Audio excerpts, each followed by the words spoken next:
ያየው ነገር ጥሩ እንዳልሆነ ስለተሰማው አንድ አይኑን በወስፌ ጠንቁሎ ስላጠፋት መልካም ሰው ሰምታችኋልን? አዎን፣ በዚህ አስገራሚ በሆነ ዘመን አንዳንዶች ትሁት ሆነውና ታማኝነታቸውንም ጠብቀው መቆየት የሚችሉ አሉ። ስለዚህ ሁኔታ የእናንተ አስተያየት ምንድነው? መምህራችን ቅዱስ ጳውሎስ በመጽሐፍ ቅዱስ ውስጥ የሰውነታችንን ብልቶች ከኃጢአት፣ ከስጋ መሻት፣ ከዝሙትና ከከንቱ ምኞት መጠበቅ እንዳለብን አስተምሯል። ከዚህም የተነሳ በማይታዘዙት ልጆች ላይ የእግዚአብሔር ቁጣ ይመጣልና ሲል አስገንዝቧል። ይህ በእውነቱ ከአንድ የፓትርያርኮች ሕይወት ታሪክ በአንድ አምላክ ስለማመንና ሌሎች መጻሕፍትን ከጻፈ ብቁ የሆነ ቤተክርስቲያን ሊቅ የሚጠበቅ ትልቅ ምስክርነት ነው። ሰዎች የስምዖንን አድራጎት ተከትለው ያደርጉታል የሚል ስጋትም አለኝ። ይህ ሁኔታ በድጋሚ ይከሰታል የሚል እምነት የለኝም። ቅዱስ ጳውሎስ ራሴን እገዛለሁ ብሏል። ሌሎች ራሳቸውን እንዲገዙ እንደሚሰብከው ሁሉ እኔም ደግሞ ራሴን እቆጣጠራለሁ፣ ብልቶቼንም አስገዛለሁ። እንዲህ ካልሆነ ግን እኔም ራሴን የተጣልኩ ነኝ። ነፍስ ንጹሕ ትሆን ዘንድ ማለት ወይ ይመስለኛል። በትክክል። ነገር ግን ያ ሰው የፈጸመውን ድርጊት የሚያመለክተው የሰውየውን ቀናነት፣ ለሃይማኖቱና ለቅዱስ ቃሉ ያለውን ፍጹምነት፣ ታዛዥነት ነው። ፊደል ይገላልና እንዲል መጽሐፍ ቤተ ክርስቲያን ይህን አትቀበልም።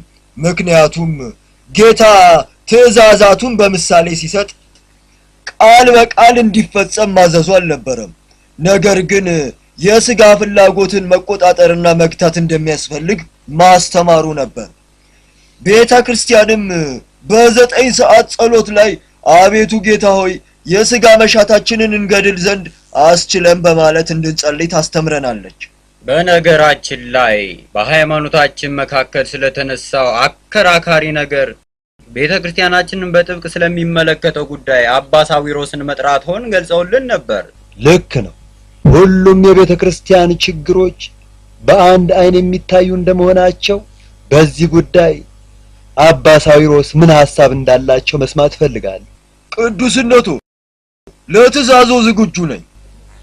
ቀደም ሲል እንደነገርኳችሁ ከከሊፋው ጋር ጥብቅ ወዳጅነት አለኝ። ጌታ ኢየሱስ የከሊፋውን ወዳጅነት እንዳተርፍ አድርጎኝ። ነገር ግን ችግሩ ያለው ከከሊፋው ሳይሆን ያዕቆብ ኢብን ከዚታ ከሚባለው ሰውና ከጓደኛው ከሙሳ ዘንድ ነው። ከከሊፋው ጋር ያለኝ የጠበቀ ወዳጅነት ሁለቱን ሰዎች በጣም ያስጨንቃቸዋል። በዚህም መሰሪ ተንኮላቸውና ሴራቸውን ይፋ አድርገዋል። ለኮፕቶች ያላቸው ጥላቻም ለእያንዳንዳችን የታወቀ ነውና እናም ትልቁ ችግር ፈጣሪ የአክራሪ ይሁድ ያዕቆብ ኢብን ኬሊስ ነው። ከሊፋው ሚኒስትር አድርጎ እስኪሾመው ድረስ በእርሱ ዘንድ ፍቅርን ለማትረፍ ከፍተኛ ጥረት ያደርግ ነው የቆየው። አልሙኤዝ ሰዋዊ ሰው ነው፣ አክራሪ አይደለም። እንዲያውም አቡ አሊዮም በሚል መጠሪያ የሚታወቅ ክርስቲያን ወዳጅ ነበረው።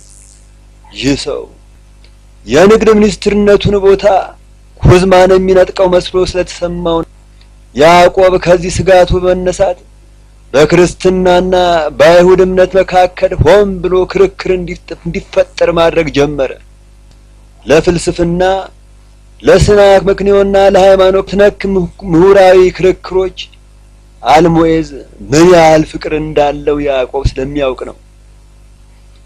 ከወር በፊት አልሙኤዝ አንድ ደብዳቤ ልኮልኝ ነበር። ደብዳቤው የሚለው ከአይሁድ ጋር በተናጠልም ሆነ ከቤተ ክርስቲያናችሁ በምትመርጧቸው ጳጳሳት በኩል ክርክር ለማድረግ ፈቃደኛ ከሆናችሁ ኑና እኔ ባለሁበት መከራከር ትችላላችሁ የሚል ነው። ከሊፋው በክርስትና እምነት ላይ ጥርጣሬ እንዲያድርበትና አስተሳሰቡንም እንዲለውጥ ሙከራ እያደረጉ እንደሆነ ግልጽ ነው። በእርግጥ አልሙየዝ አዋቂና ፍትሃዊ የሆነ ሰው እንደሆነ አምናለሁ። ነገር ግን ያዕቆብና ጓደኛው ሃይማኖታዊ ክርክር በማስነሳት እኛ ለመርታት መሰሪዎች መሆናቸውን መዘንጋት የለብንም። ስለዚህ ደግሞ ከኔ ጋር ከሊፋው ፊት ቀርበን በክርክሩ እንድረታቸው ዘንድ ነው ይህን ጥሪ ያደረግኩት። ምክንያቱም በዚህ ክርክር ላይ ሳንሳተፍ ብንቀር ወይም ከወዲሁ ክርክሩ ላይ እንደማንገኝ ብንገልጽ መሸነፋችንን አምነን እንደተቀበልን ይቆጠራል። ስለ ሃይማኖት ባላቸው ዕውቀት አባ ሳዊሮስ ለዚህ ተልእኮ እጅግ በጣም ተመራጭ ሰው ናቸው። ክርክሩ ደግሞ ፈሪሳውያን ጌታችንን ሊፈትኑት እንደወደዱት ሁሉ ያተረጓጎም ጥያቄዎች በማቅረብ እኛን ለመበታተን ነው የሚፈልጉት። ስለዚህ እንደ እግዚአብሔር ፈቃድ ነገ ወደ ከሊፋው እልፍኝ እንሄዳለን። አንድም ስጋት አይግባችሁ፣ በጸሎታችን ሰይጣንን ራሱ ድል እናደርገዋለን። እንግዲህ አሁን ተክተን እንጸልይ። ጌታ ከጎን። አባ ሳዊሮስ እርሶ የሃይማኖት ሊቅ ኖት፣ እንዲሁም አንድ አምላክና ለአይሁዳውያን የሚሰጥ ምላሽ የሚል መጽሐፍ ደራሲ። ንግግሮን አሁን መጀመር ይችላሉ? አለበለዚያ ወዳጆ ይናገሩ ዘንድ ፈቃዶ ቢሆን። አባ ሳዊሮስ ይናገሩ። አምላካዊ ጥበብ በእርሶ ውስጥ ይናገር። እኔ እጅግ ታናሽ የእምነት አገልጋይ ከመሆኔ በስተቀር ምንም አይደለሁም። እርሶ ብቻ ሳይሆኑ እኛም ታናናሽ የእምነት አገልጋዮች ነን። በክቡርነቱ ፊት የገዛ ሃይማኖታቸውን የማያውቁ ምንድን ነው የሚለው? እየሰደበኝ እኮ ነው። አላዋቂ ያልተማረ እኮ ነው የሚለን። ስለ አላዋቂነትህ ማረጋገጫ ብሰጥ ግን እንዳትቆጣ። በዚህ ክርክር ውስጥ አንዳች ቁጣ አስፈላጊ አይደለም። ምክንያቱም ሁላችሁም በቅን መንፈስና ያለ አንዳች ገደብ እምነታችሁን በይፋ የመግለጽ ነጻነት አላችሁ። አላዋቂዎች ናቸው የምላቸው እኔ እንዳልሆንኩ አቶ ሙሳ ይረዳ ዘንድ የገዛ ሃይማኖታቸውን እንደማያውቁ የሚመሰክርባቸው እነሱ ራሳቸው የሚቀበሉ ታላቅ ነብይ ነው። ማን ነው? የትኛው ነብይ? በትንቢት መጽሐፉ የመጀመሪያው ምዕራፍ ላይ ይህን በትክክል የተናገረው ነብዩ ኢሳይያስ ነው። እግዚአብሔር ተናግሯልና ሰማያት ስሙ፣ ምድርም አድምጪ፣ ልጆችን ወለድኩ አሳደግኩም፣ እነሱም አመጹብኝ። በሬ ገዢውን አህያም የጌታውን ጋጥ አወቀ፣ እስራኤል ግን አላወቀም፣ ሕዝቤም አላስተዋለም ብሏልና። ይህ ማለት እናንተ ስለማታውቁና ስለማታስተውሉ ከብቶችና አህዮች ከናንተ በላይ ያውቃሉ ማለት ነው።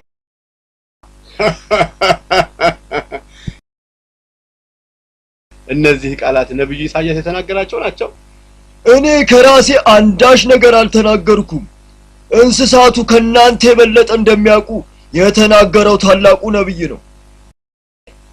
ይሆን ተብሎ በእኛ ላይ የተሸረበ ሴራና ተንኮል ነው። እንግዲህ ለዛሬ ምሽት ክርክሩ በዚህ ያበቃል።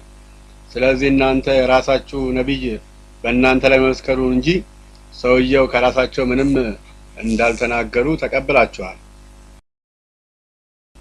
ለዛሬ ምሽት አዲስ ቅኔ መስማት ያስፈልገንም እንዴ? ለፈቃዶ ታዛዥ ነኝ ጌታዬ።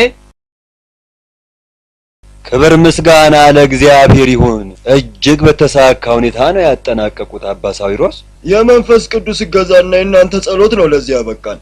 ግን በዚህ የሚያበቃ ይመስሎታል? ገና ረጅም ፍልሚያ ከፊት ለፊታችን ይተጠበቅብናል። አንድ አይነት ሴራ ከመሸረብ ወደ ኋላ የሚሉ አይደሉም። እግዚአብሔር በመካከሏ ነውና አትናወጽም እንዲል ቅዱስ ቃሉ። እግዚአብሔር ከኛ ጋር ከሆነ ማን ይቃወመናል? አባ ሳዊሮስ ይህ አስጨናቂ ጉዳይ እልባት እስኪያገኝ ድረስ እዚህ ከኛ ጋር ሊቆዩ ይገባል። ክርክሩ እስኪያበቃና ነገሩ እልባት እስኪያገኝ እዚሁ ከናንተ ጋር ቆየ።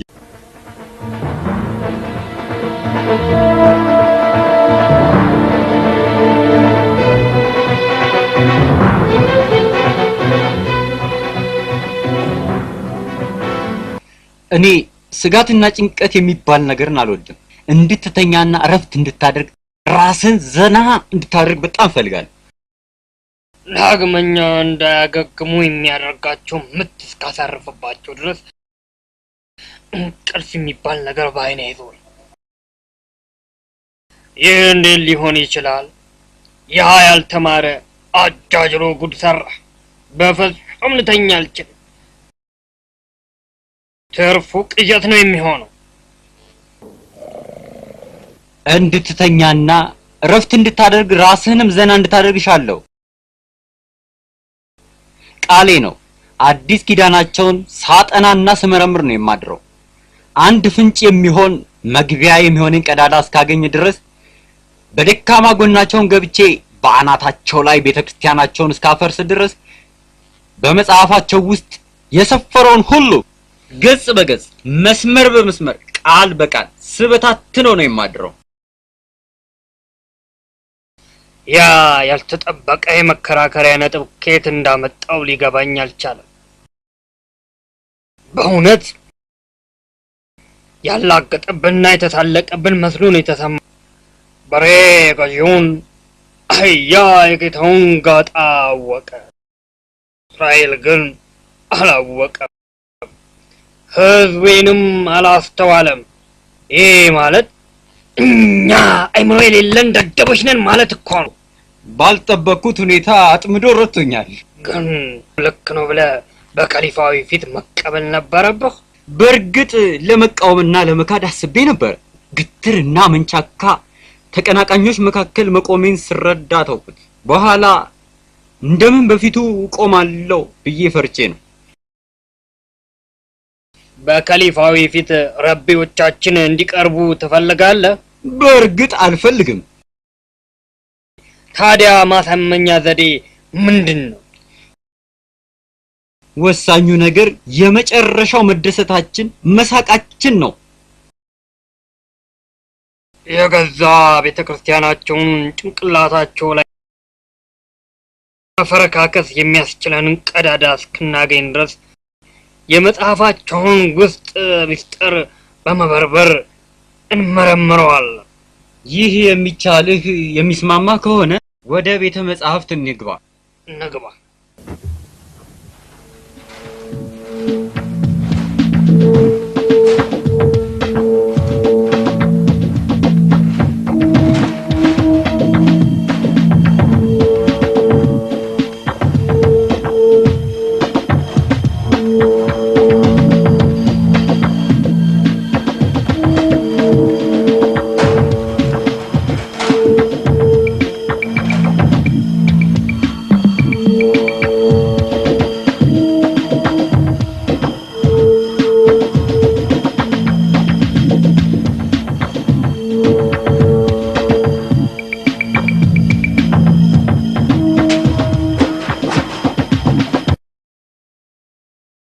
ጌታዬ አንድ ጊዜ እንኳን እስኪ ይህንን ይጠጡ።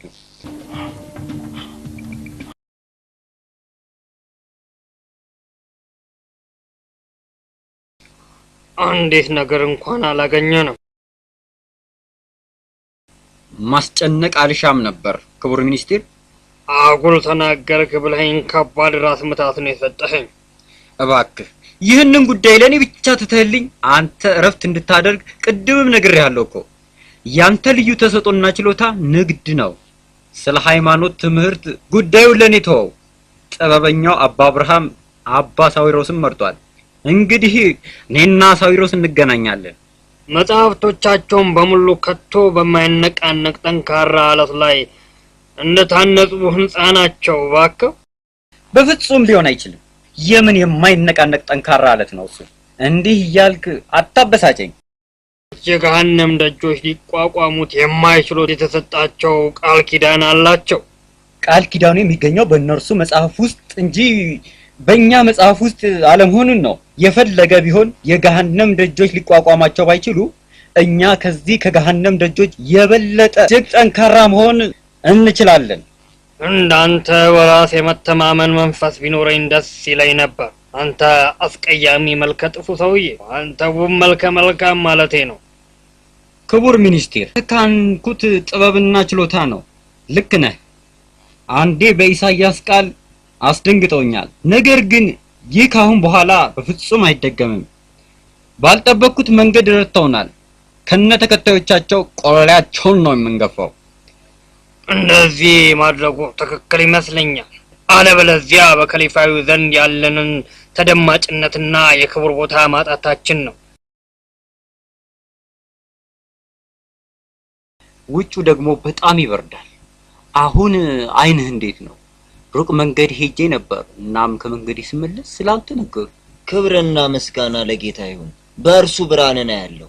ሁላችንም በእርሱ ብርሃን ነው የምናየው፣ ደግሞም በእርሱ ብርሃን ነው የምንኖረው። ግን እኮ ክርስቶስ በምሳሌ እንዳስተማረ ማስተዋል ይገባህ ነበር። ምሳሌዎቹ የያዙት ምስጢር ጥልቅ ናቸው። ትእዛዛቱን ቃል በቃል በመፈጸምህ አይንህን አጣህ። የተፈጸመውን እንዳይፈጸም ማድረግ አይቻልም። እንግዲህ ለሴቶች የተከለከለ የሚል ማስታወቂያ መለጠፍ ሊኖርብህ ነው። ስህተቱ የሱ አልነበረም። ከዚያች ዕለት አንስቶ አንዲት ሴትም ወደ ጫማ መጠገኛ ሱቄ ድርሽ ብላ አታውቅም። በከተማ ውስጥ የሚገኙ ሴቶች በሙሉ ግማሽ ያህሉ የተበጠሰ ጫማ አድርገው ሊኖሩ ነው። ለምን? በከተማ ውስጥ ያለው ጫማ ሰሪ እኔ ብቻ አይደለም። አባ ሳዊሮስ በያዕቆብና በታላቁ ፈላስፋ ላይ ስላደረሱት ጥበባዊ በትር ሰማ? አዎ፣ መንፈስ ቅዱስ በአባ ሳዊሮስ አድሮ ተናገረ። እኔ ግን ይህ ነገር እንዲህ በሰላም ያበቃል ብዬ አላስብም። ሌት ተቀን መጸለይ ይኖርብናል። እግዚአብሔር ይረዳናል። እግዚአብሔር ከኛ ጋር ከሆነ ማን ይቃወመናል? እንግዲህ አንዳች ነገር ሳይከሰት ሳምንት አለፈ። እያንዳንዷ ዕለትም ለኛ የሆነች ዕለት ነበረች። ልክ ነህ። እነሱ በከሊፋው ፊት ሞገስን ያጣሉ።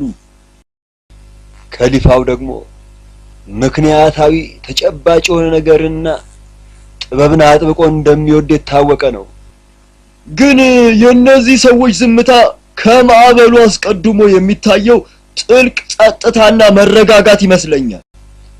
በእርሱ ፊት በቂና ተጨባጭ የሆነ አሳማኝ ምክንያት ሳይዝ የሚከራከር ሰው ጉዱ ነው የሚፈላው። ተገኘ ተገኘ ተገኘ ተገኘ ተገኘ ተገኘ ተገኘ ተገኘ ተገኘ ተገኘ ተገኘ። ምንድነው ተገኘ ተገኘ? በመጨረሻው አገኘሁት። ስለ ክብር ቦታውና ማረጉት እንግዲህ አይጨነቁ። ንገረኝ፣ አምላክን ደስ ያሰኘ ምን ነው ያገኘው?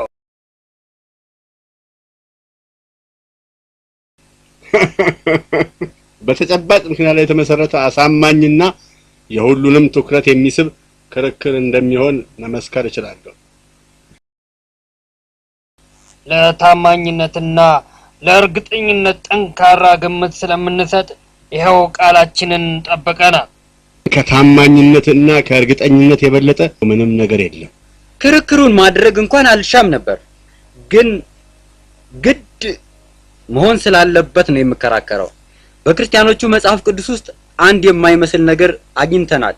እንዲህ የሚል ነው: የሰናፍጭ ቅንጣት ታክል እምነት ቢኖራችሁ ይህንን ተራራ ከዚህ ተነስተው ወደዚህ አለፍ ብትሉት ይሆናል።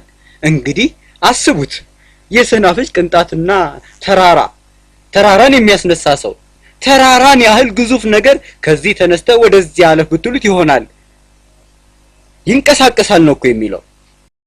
የሰናፍጭ ቅንጣት የምታክል እምነት ቢኖራችሁ ይህን ተራራ ከዚህ ተነስተው ወደዚህ አለፍ ብትሉት ያልፋል የተባለው ትክክል ነው ከሆነ ተራራውን ወደ ምስራቅ የካይሮ አቅጣጫ ፈቀቅ ለማድረግ የሚረዳ ታላቅና ምቹ አጋጣሚ ነው የሚሆነው። እንዲህ ከሆነ ደግሞ ከተማችን በምስራቅ አቅጣጫ የበለጠ ሰፊ ሆነችልን ማለት ነው። አባ ሳዊሮስ ይህን ማድረግ የሚችሉ ይመስሎታል? ማንኛውም ነገር ቢሆን እንደ እግዚአብሔር ፈቃድ ይፈጸማል። እርግጠኛ የሆነ መልስ ይስጡ። ማምለጫ የሚሆን ምላሽ አልሻም። ምክንያቱም ይህንን የተባለውን ጉዳይ በተግባር አሳይታችሁ ማረጋገጥ ካልቻላችሁ ሃይማኖታችሁ ሐሰት ነው ማለት ነው። ስለዚህ ይህንንም ሆነ ሌላ ማናቸውንም አይነት ትእዛዝ በተግባር ሲፈጸም ከማሳየት በስተቀር ሌላ ምርጫ አይኖራችሁም። አለበለዚያ በውጤቱ የሚደርስባችሁን ሁሉ መቀበልና መቻል ነው ያለባችሁ። ክቡርነትዎን የምለምነው የተጠየቅኩትን መፈጸም የሚቻልበትን መንገድ እንዳስብበት የ3 ቀን ጊዜ ብቻ እንዲሰጡኝ ነው። ቤተክርስቲያናችንን ከገጠማት ከዚህ ከባድ መከራና ፈተና ለማዳን በመላዋ ግብጽ የሚገኙ ክርስቲያኖች ሁሉ ከንጋት አንስቶ ጀንበር እስክጠልቅ ድረስ ለ3 ቀናት አጥብቀው እንዲጾሙና ተግተው እንዲጸልዩ የሚያሳስብ ትእዛዝ አሁኑን ይጻፍ። እንግዲህ የሆነውን ሁሉ ነግሬያችኋለሁ። ለ3 ቀናት ከንጋት አንስቶ ፀሐይ እስክትጠልቅ ድረስ መጾም አለባችሁ። በዚህም እግዚአብሔር ምሕረቱን አውርዶልን ይታደገናል። እነዚህ 3 ቀናት እኔ በዚሁ በቅድስት ድንግል ማርያም ቤተክርስቲያን እቆያለሁ። ለዚህ ቤተክርስቲያናችን ለገባችበት ፈተና በመላዋ ግብጽ ጥብቅ ጸሎትና ምህላ እንደተያዘ ይታወቅ። እማማ ለ3 ቀን በተከታታይ እንድንጸልይና እንድንጾም ከቤተ ክርስቲያን ታዘናል። ለምን እንድንጾም እንደፈለጉ አውቀሃል? እጅግ በጣም ጠቃሚ ነገር ይፈጸም ዘንድ ስለፈለጉ እንደሆነ ነግረውናል። ምንድነው እርሱ? በቤተ ክርስቲያናችን አንድ ፈተና ተደቅኗል። ፈተና ማለት እንደሆነ ግን ታውቂያለሽ? ፈተና ማለት ችግር ነው። ቤተ ክርስቲያናችን በችግር ውስጥ እስከሆነች ድረስ ከዛሬ ጀምሮ ከመጾምና ከመጸለይ በስተቀር ምንም ነገር ሊደረግ አይችልም። ሁላችንም ልንጾምና ልንጸልይ ያስፈልጋል። አሁን ተነሱ እንጸልይ።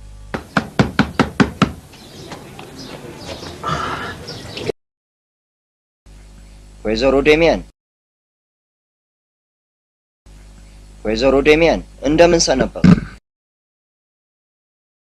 ደህና ነኝ። ውሃ መቅጃውን እደጅ እንዳስቀመጠው አውቄያለሁ። ነገር ግን አንድ በጣም አስፈላጊ ጉዳይ ልነግሮ ፈልጌ ነው። አቤት አቶ ስምዖን፣ ምን ይሆን? ትላንት ቤተክርስቲያን ሄደው ነበር? አዎን ሄጄ ነበር። የጾምና የጸሎት ጥሪ ሰምተዋል? አዎን ሙሉ ቀን እየጾምኩና እየጸለይኩ ነው። ታዲያ ወደ እህቶ ዘንድ ሄደው የተፈጠረውን አለመግባባት የመፍታቱና እርቀ ሰላም የማውረዱን ጉዳይ እንዴት አደረጉ? መቼም ሁሉንም ታሪክ ታውቃለህ። ጥፋተኛ እንዳልሆንኩም ታውቃለህ። እንግዲያው ታዲያ ለዘመዶቹ ይቅርታ ማድረግ የማይሹ ከሆነ እኛም የበደሉን ይቅር እንደምንል በደላችንን ይቅር በለን ብለው እንዴት ሊጸልዩ ይችላሉ? እንዴት ስጋው ደሙን ሊቀበሉ ይችላሉ? ልክ ነህ ስምዖን። እግዚአብሔር የባረከህ ሰው ነህ አንተ። አሁኑኑ ወደ እርሷ ዘንድ ሄጄ ሰላምና እርቅን ፈጥራለሁ። ወደ ቤተክርስቲያንም ይዣት እሄዳለሁ። አቶ ስምዖን አመሰግናለሁ። ምን ጊዜም ላገለግለው ዝግጁ ነኝ። ደህና ዋል ስምዖን። አቶ መንሱር እንኳን ደህና መጣ። ጫማ ሰፊው፣ ለመሆኑ ችግሩ ምንድን ነው? ጫማዬን እንድትሰራ ልጄ ወደ አንተ ብልከው እዚሁ ቀኑ ሙሉ እንዲውል ያደረከው ለምንድን ነው? ደግሞም አንዱን እግር ብቻ ነው ለሰፍተህ ላከው። አቶ መንሱር እስኪ ያሳየኝ እባክህ። ይሄውልህ። ይሄ ታዲያ ምንም አልተነካም እኮ። ደግሞም ይሄ ቡና አይነት ነው። ልጅህ አምጥቶ የሰጠኝና ሰፍቼ ላኩት ባለ ጥቁር ቆዳ ነው። እኔ የሰራሁትን እያንዳንዱን ጫማ በፍጹም አልዘነጋም። እንዴ ይሄኛው ጥቁር ነው።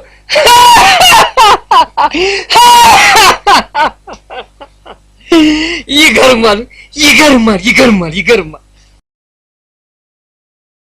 አሁን እኔ ሰፍቼ ላኩትን ይሄንን ነው። በፍጹም አልረሳም። እውነትህን ነው። አንድ ጥቁር፣ አንድ ቡና አይነት። አንድ እግር ጥቁር፣ አንድ እግር ቡና አይነት እኮ ነው። እንደዚህ እንድትዘነጋ ያደረገ ምንድን ነው? አንድ የተረገመ ነገር ነው እባክህ። እንዲህ ቀልቤን እንዳጣ ያደረገኝ። ምንድን ነው የተረገመ ነገር? መጠጥ ነው። ያለ እርሱ መንቀሳቀስ አልችልም። መጠጣት ልታቆም ትችላለህ። ምንኛ የተረገመ ክፉ ነገር መሰለ። ባለቤቴና ልጄን ዘወትር በእኔ እንዲበሳጩ፣ ሌላው ቀርቶ አንድ ልጄን በትልቁም በትንሹ ውሃ ቀጠነ ብዬ ዘወትር እንድደበድበው ያደረገኝ ይኸው የመጠጥ ልክፍቴ ነው። መጠጥ ብታቆም ህይወትህ የሚሻሻል አይመስልህም? እርግጠኛ ነኝ እግዚአብሔር ህይወትህን የተሻለ ያደርግልሃል፣ ይባርክልሃል። እስከ ዛሬ ለሰራሁትና ላጠፋሁት ጥፋት ሁሉ እግዚአብሔር ይቅርታ ያደርግልኛል። እግዚአብሔር መሐሪ፣ ይቅር ባይ፣ ቸር የሆነ ታላቅ አምላክ ነው። እንዲያውም ያንተ ነገር አንድ ታላቅ ጻድቅ ሰው ታሪክ አስታወሰኝ። አባ ሙሴ ጥቁሩ ይባል ነበር። አባ ሙሴ እጅግ የታወቀ ሌባ፣ ነፍሰ ገዳይ፣ መጠጥ አብዝቶ የሚወድ ሰካራም ነበር። ከብዙ ጊዜ የሰይጣን ብርቱ ፈተና በኋላ እግዚአብሔር መንገዱን ሲያበራለትና ሰማያዊ ፍቅር ልቡን ሲነካው ህይወቱ ተለወጠ እና እግዚአብሔር አንድ ነገር ሲያደርግልህ ታያለ። ተጸጽቼ ንስሐ በገባ እግዚአብሔር ንስሐዬን ይቀበላል ነው የምትለኝ? እውነተኛና ከልብ የሆነ ንስሐ ከሆነ በእርግጥ ይቀበላል። በእውነት ስለ ኃጢአቴ ልናዘዝና ልጸልይ ከልቤ እፈልጋለሁ። እንዲያው እግዚአብሔር ዳግም የሚያደርገውን የምታይበት ጊዜ ሩቅ አይሆንም። የሰው ዕዳ ካለብህ ክፈል። የተጣላኸውና ያስቀየምከው እንዳለ ከልብ ይቅር በለው፣ ታረቀው። ከዚያ እግዚአብሔር የሚያደርግልህን ታያለህ።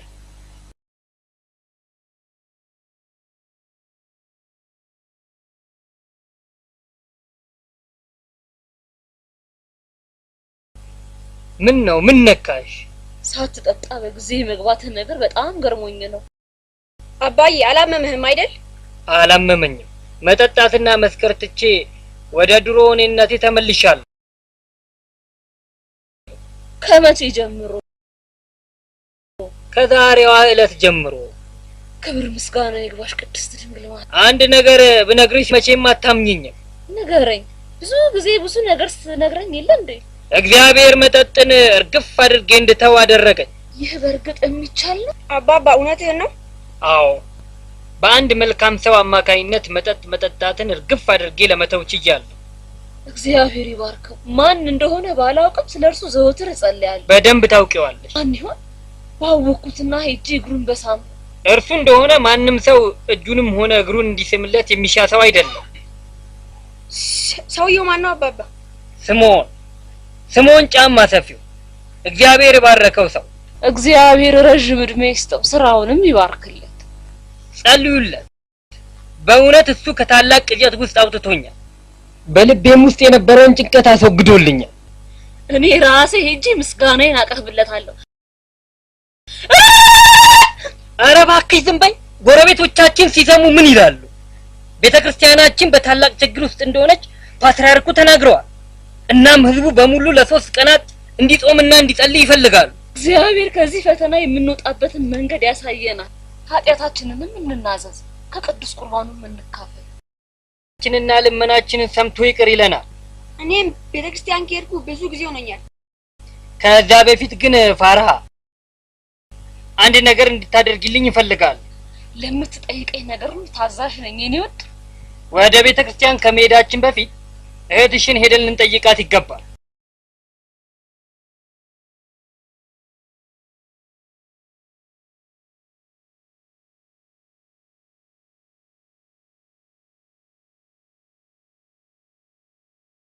ጸሎትን ጨረስክ?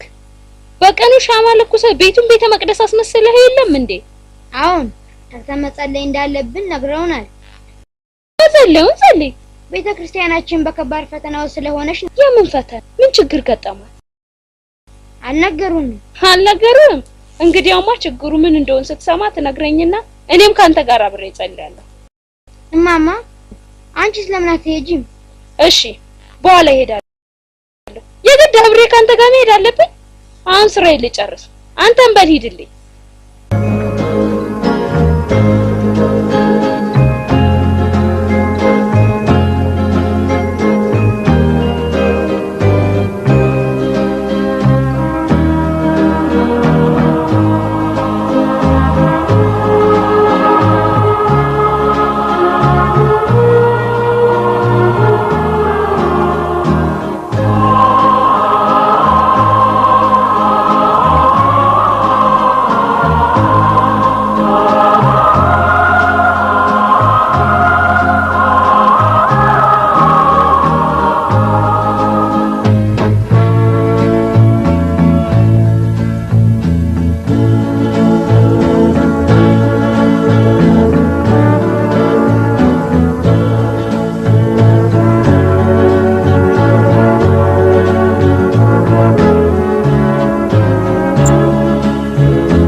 እንግዲህ አሁን በጾምና በጸሎት 3ኛ ቀናችን ይዘናል።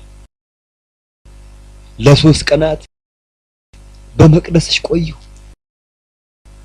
ልጅሽ ጌታችን ኢየሱስ ክርስቶስ እንዲሁ እንደማይተው ፍጹም እምነት አለኝ። አቤቱ ጌታ ሆይ ባንተ ታመነን በፍጹም እንዲሁ አትተውምና አትተወን።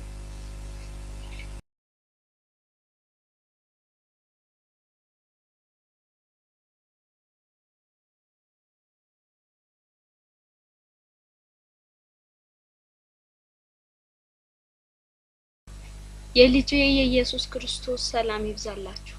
ስለዚህ አትፍሩ። በዚች በቤተ መቅደስ ለ3 ቀናት በጾምና በጸሎት ያፈሰሳችሁትን እንባ በአምላካችን ዘንድ ፍጹም አልተዘነጋም። አሁንም ሂድ፣ ወደ ገበያው በሚወስደው ትልቅ የብረት ደጃፍ በኩል ውጣ። በዚያም አንድ አይና የሆነውን ሰው የውሃ መቅጃ ስልቻ ተሸክሞ ታገኘዋለህ። ታምራትን ይፈጽም ዘንድ እግዚአብሔር እርሱን መርጦታል።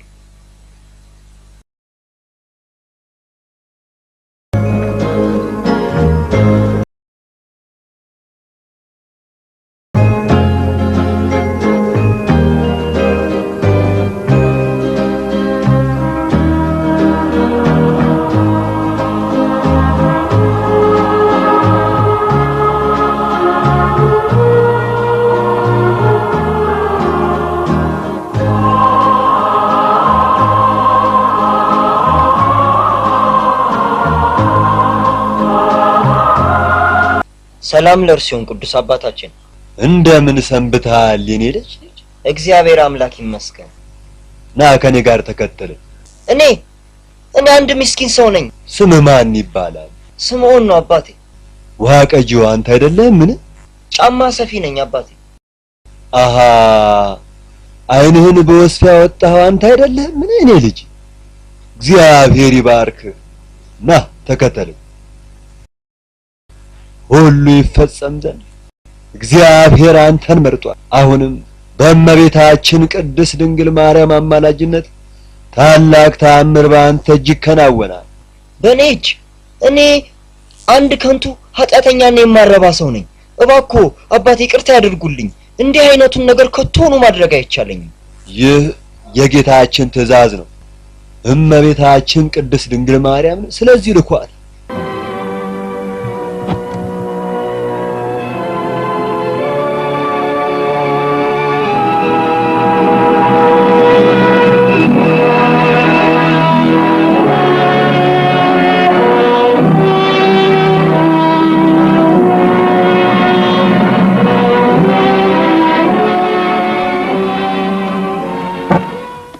አባቴ አንድ ጥያቄ መጠየቅ እችል ይሆን? ጠይቅ ልጄ፣ ትችላለህ። እንዲያው ስለዚህ ነገር ማንም ሰው ሊያውቅ አያስፈልግም። እግዚአብሔር ይባርክ የኔ ልጅ፣ አንተ ምሳሌ በመሆን እያስተማርከን ነው። እንዲያው ስለዚህ ነገር ማንም ሰው ሊያውቅ አያስፈልግም። ሁሉ በሚስጥር ይሁንልኝ። ለጌታችን ለመድኃኒታችን ለኢየሱስ ክርስቶስ መሆንንና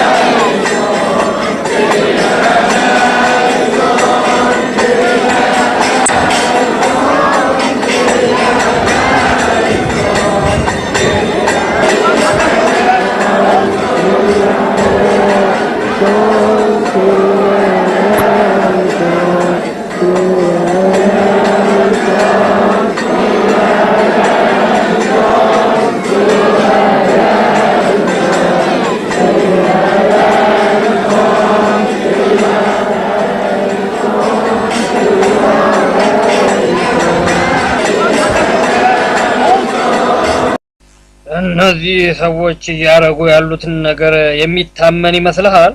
ሸፍጣቸው ይፋ ሊሆን ነው። ማታለላቸው ሁሉ ሲጋለጥ ሲዋረዱም ይታየኛል።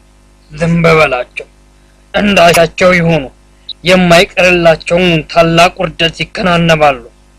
እብደት ሳይጸናወታቸው አልቀረም። ተራራው ተነቅሎ እንደሚበር ያልማሉ። መቼም የዛሬዋ ቀን በህይወታችን ውስጥ ልዩና ታላቅ ቀን ነች። የዛሬዋ ቀን ብቻ ሳይሆን መጪውም ዘመን በሙሉ እጅግ ውብና አስደሳች ይሆናል። ክቡር ሚኒስትር፣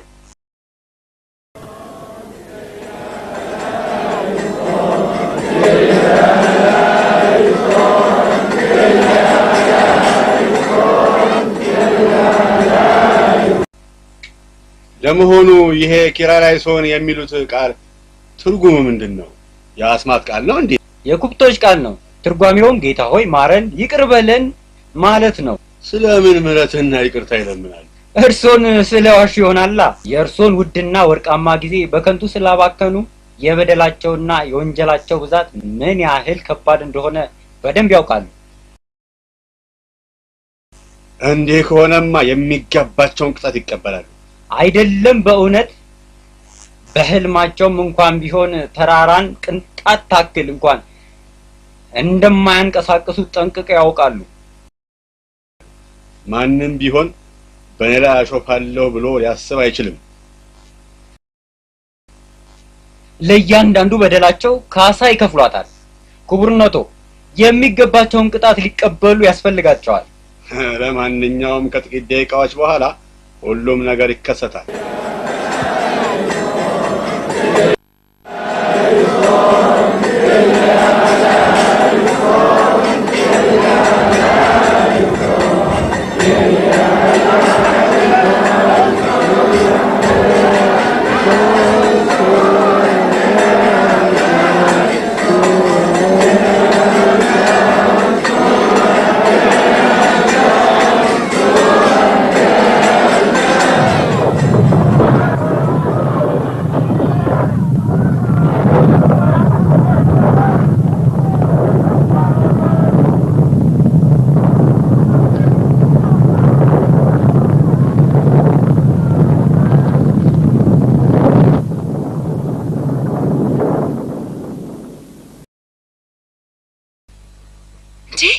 ምንድነው የማየው?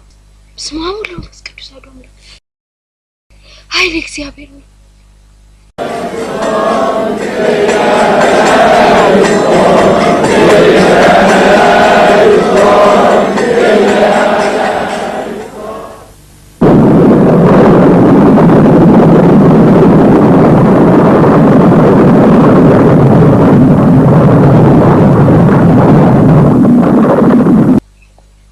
ጌታዬ ሆይ ካንተ በቀር ከቶ ሌላ ምን ማለሽ? እያንዳንዱ ወሰድኩትን ነገር ሁሉ ለሚገባው ለባለቤቱ መልሳለሁ። ካንተ በቀር ከቶ ሌላ ልሻም ጌታ ሆይ። የወሰድኩትን ሁሉ መልሳለሁ። የወሰድኩትን ሁሉ መልሳለሁ። የወሰድኩትን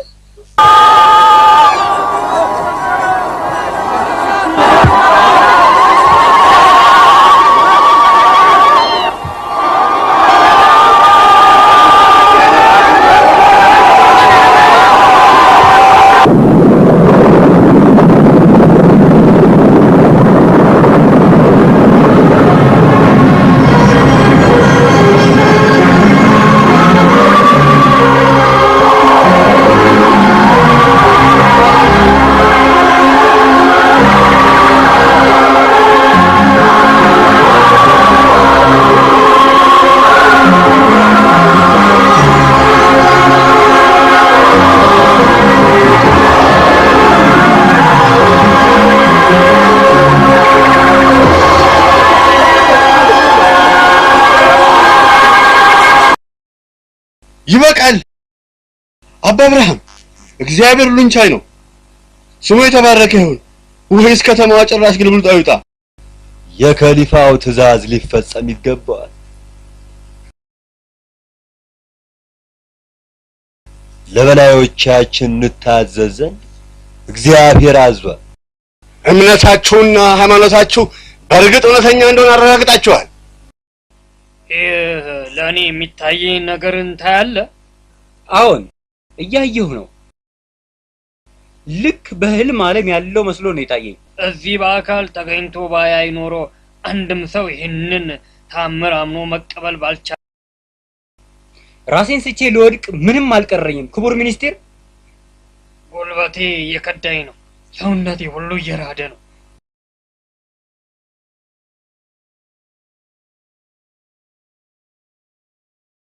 ለመሆኑ ያ የተባረከ ሰው ወዴት ሄደ? የት አለ ያ ቅዱስ?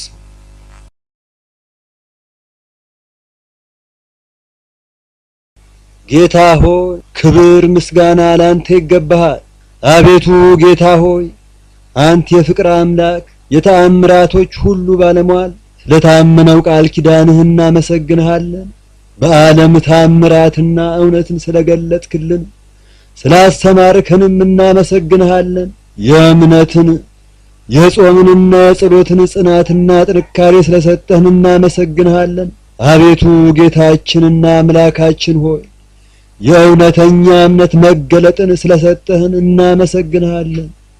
ለዘላለሙ አሜን።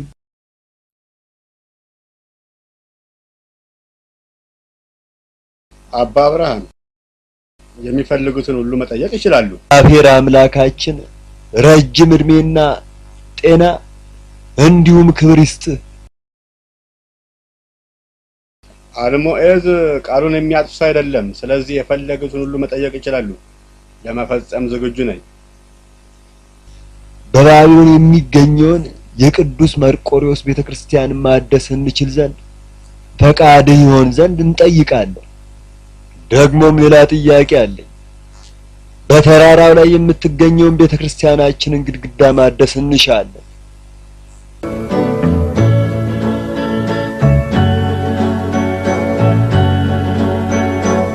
አሁኑኑ ፓትርያርኩ የጠየቁት ይፈጸም ዘንድ አዋጅ እናገር። ይምጡ ቅዱስነቶ በዚህ በኩል። አክብሮቴና ምስጋና እጅግ ከፍ ያለ ነው።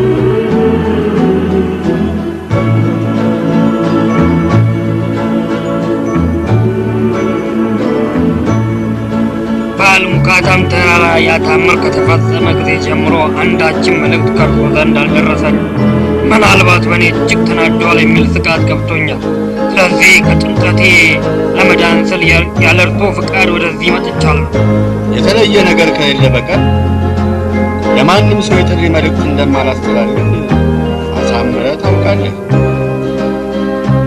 ስለዚህ አስፈላጊ ሆኖ ሲገኝ ብቻ እጠራለሁ።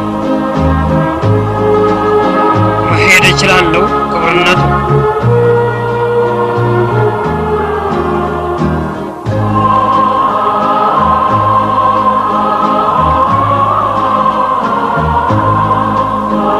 ክቡር ሆይ ሁሉም ነገር እንደ ትእዛዞ ተፈጽሟል። ቤተክርስቲያኒቱን ለማደስ የሚያስችልን ማረጋገጫ ሰነድ ተቀብያለሁ። በተጨማሪ ለእድሳቱ የሚያስፈልጉትን ወጪዎች ሁሉ ለመሸፈን የሚያስችል ገንዘብ ከሕዝብ ግምጃ ቤት እንዲሰጠን የሚፈቅደውን ትእዛዝ በእጄ ይገኛል። መልካም፣ በግዱ ሰሩ ብዬ ልጫናችሁ አልሻም። ይህ ቤተ ክርስቲያኒቱን የማደስና መልሶ የመገንባት ፈቃድ ለቤተ ክርስቲያኒቱ አዲስና ታላቅ ምዕራፍ